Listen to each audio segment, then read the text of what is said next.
is off the top of the head. Boom, right there. Ang laban ng ating mga pambato sa boxing, yan ang ating pag-uusapan.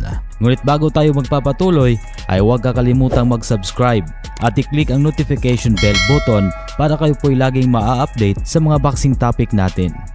So nangyari na nga ang malaking laban ng ating manok sa boxing na si Gino Rodrigo sa undercard ng Teofimo Lopez versus Steve Claggett sa Miami, Florida sa bansang Amerika. At dito kanyang nakatunggali ang isa sa mga top prospect ngayon ng 140-pound junior welterweight division na si Elvis Rodriguez. Ngunit nagulat ang lahat sa labang ito matapos pabagsakin ng ating kababayan si Rodriguez sa unang round matapos masapol ang kanyang ulo.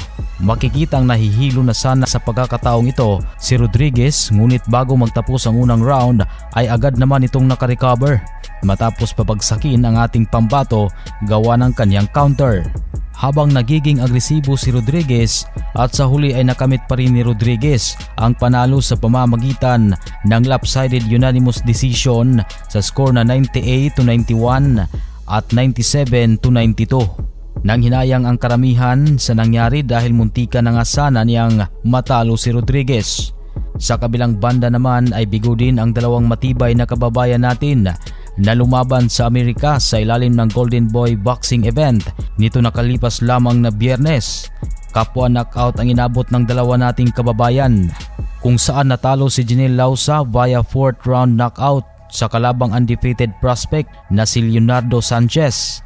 Natamo ni Lausa ang kanyang 4 na magkakasunod na talo at sumablay na ang kanyang record ngayon sa 11 wins, 7 knockouts at 4 na talo. Samantalang si Sanchez naman ay umangat ang malinis na record sa 7 wins with 6 knockouts at walang talo.